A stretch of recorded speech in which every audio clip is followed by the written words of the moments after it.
It's springtime here in the southeastern portion of the United States, and it means the return of baseball.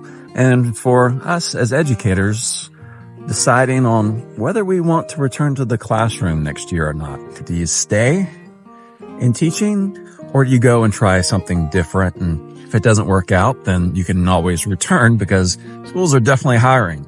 Some teachers may be stuck in trying to make the perfect decision, and in that they remain indecisive.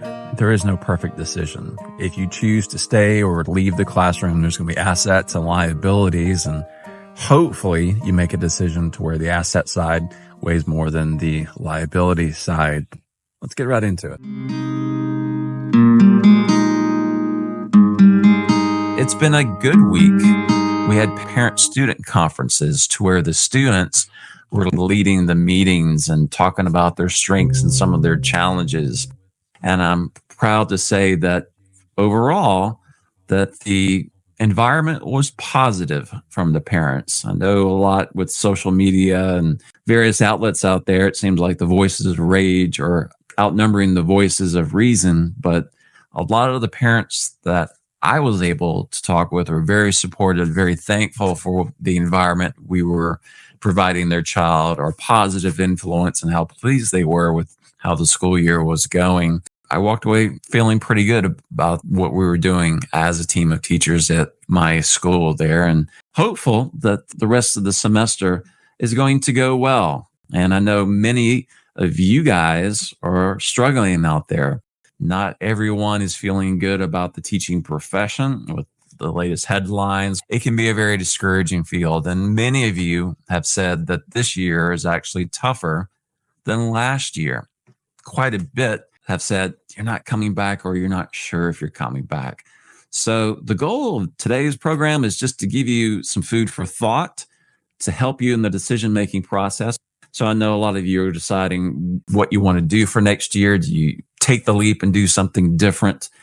Do you stay in it hoping it gets better? And my guest, Dr. James Hughey, is going to help us with that decision-making process and give us some motivation, some food for thought. Dr. Hughey is a friend of the program. He's done a couple of episodes, and he's in his 80s, believe it or not. Amazing. And he's got lots of wisdom to share with us. Gray hair to prove it. Let's talk about your teaching journey, and how did you wind up as a teacher in your own classroom many decades ago? It was an indirect route, and once again shows that in spite of one's plans for life, sometimes life takes you on a different route. I was going to college, and I needed money in order to finish, and the state of Maryland said, if you will teach for a year, we will pay for your school and books and all of your expenses for 1 year. Every year that you promise to teach, we'll cover you. So I took them up for 2 years. So I delayed my planning to go to law school.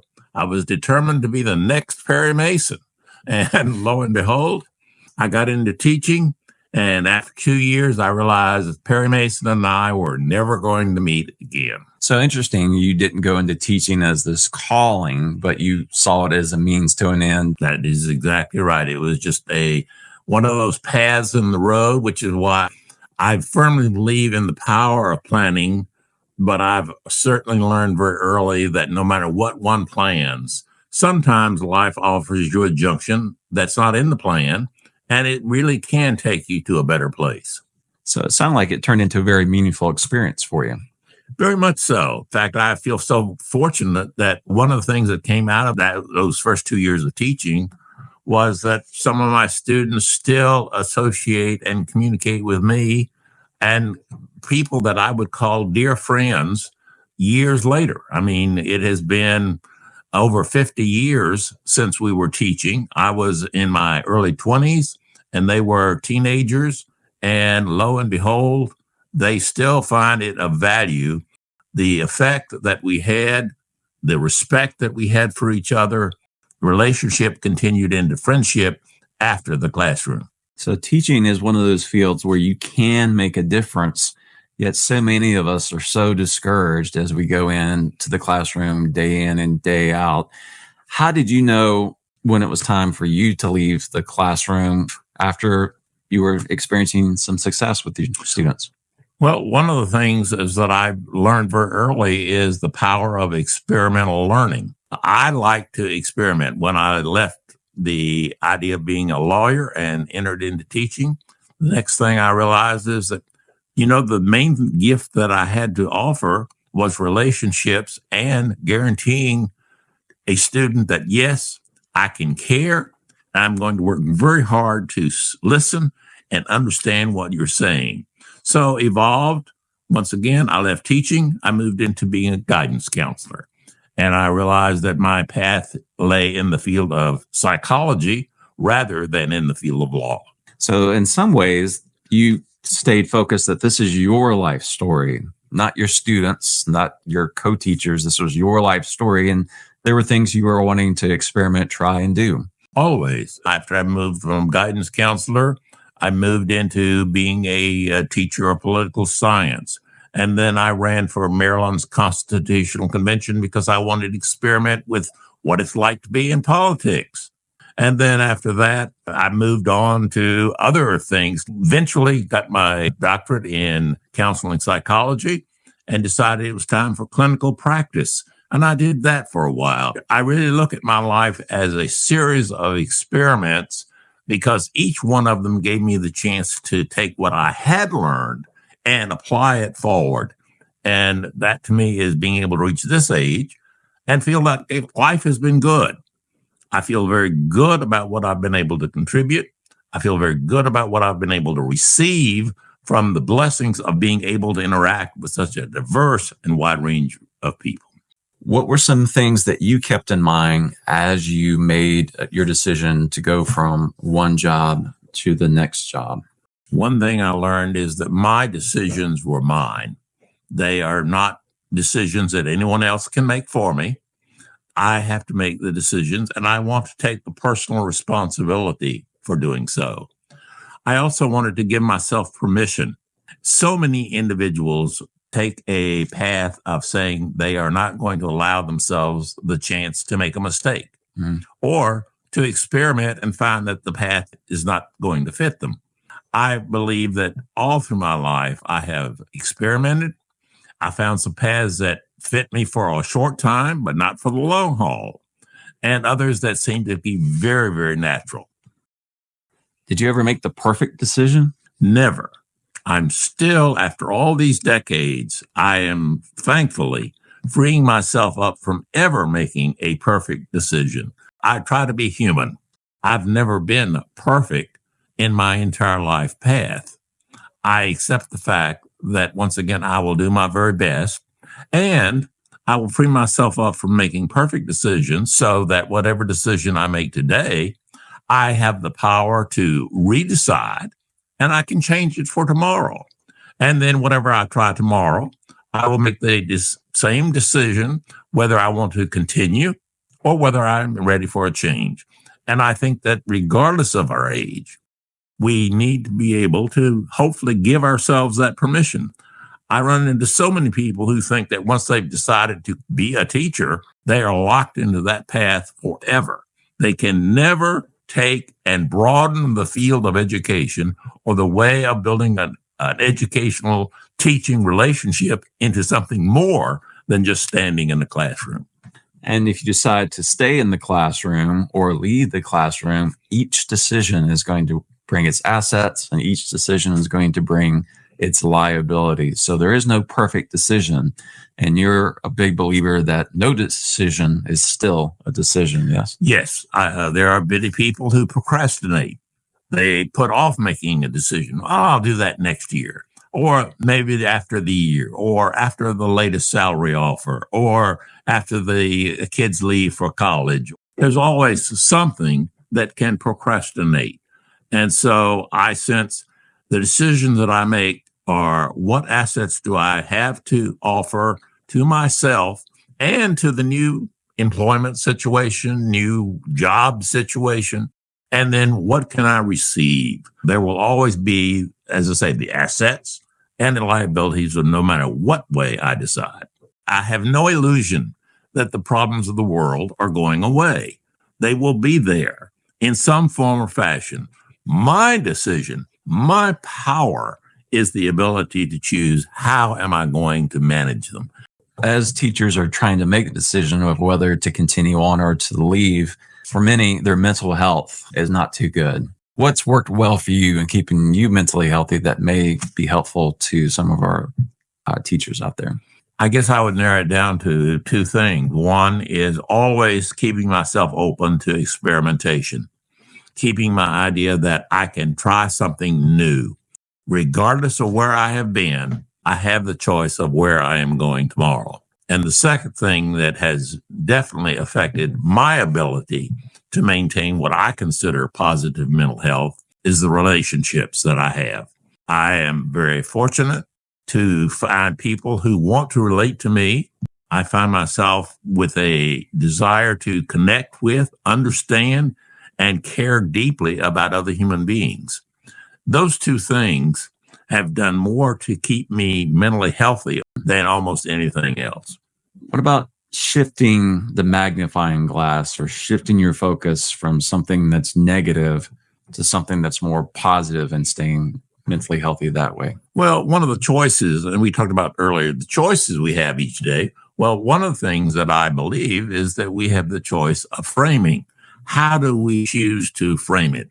Do I get up in the morning with the opportunity of this is going to be a good day for me to interact with X, Y, and Z? Or is this a chance for me to be able to share something that's exciting and knowledgeable to me with other people like my students?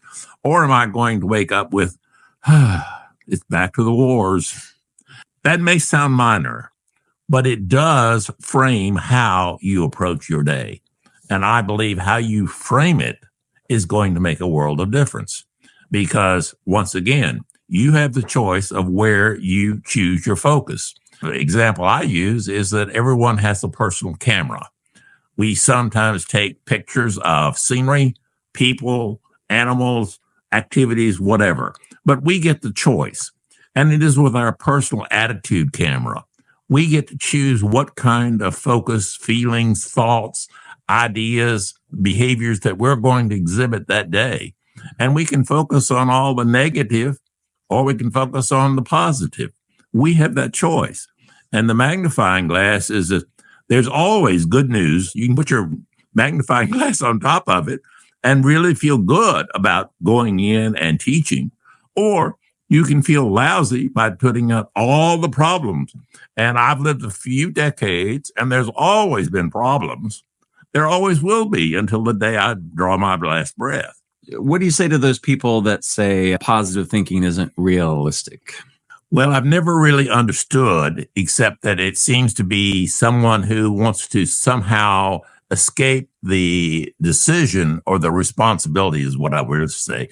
The responsibility of saying, I want to choose positive thinking. If I clothe it with reality, somehow we can make it more acceptable. They don't want to use the word negative or the fact that they are having very disabling, handicapping behaviors and thoughts. So they call it realistic. But that's not been my experience. I go back to what way am I going to frame my day? Where am I going to place my personal camera? And what is the magnifying? Am I going to focus on the positive things that help me feel better, the ways that help me relate better, etc.? Or am I going to focus on the things that will make me depressed, very anxious, and want to get away from interacting with people? And both those positive things can be just as real as some of the negative things that you're experiencing. It's all how you frame it, is what you're saying. And so there will always be problems. There were problems when I was born. There'll be problems when I die. I have no illusion that the problems of the world are going away. They will be there in some form or fashion. My decision, my power is the ability to choose how am I going to manage them. The choices that I make. So instead of focusing on all these angry parents on various news outlets or waking up and thinking, oh, I've got all these meetings to go to. Shift that framing to something that's more positive, something that you enjoy, and an interaction with the student that you're looking forward to. That's something that can help you get through this school year. And you're a big believer at one day at a time, right? Very much so. And I'm a firm believer in that we take personal responsibility for the choices we make. I say that power for positive living is a choice. We choose which way we frame the camera. We focus on the attitudes, that self-talk that we do with each other and with ourselves. We choose that. And that's the key thing, is that if I'm sitting here waiting for all the angry parents to disappear, I might as well just give up now and go to my pine box.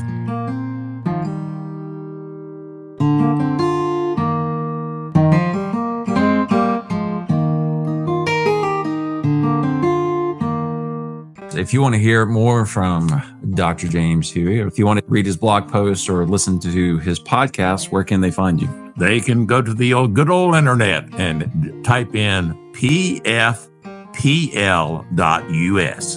Let's repeat it, pfpl.us, and that stands for Power for Positive Living.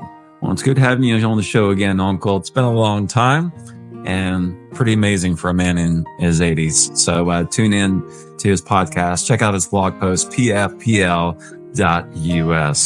Teachers, hang in there, and we'll catch you on a future episode. Y'all take care.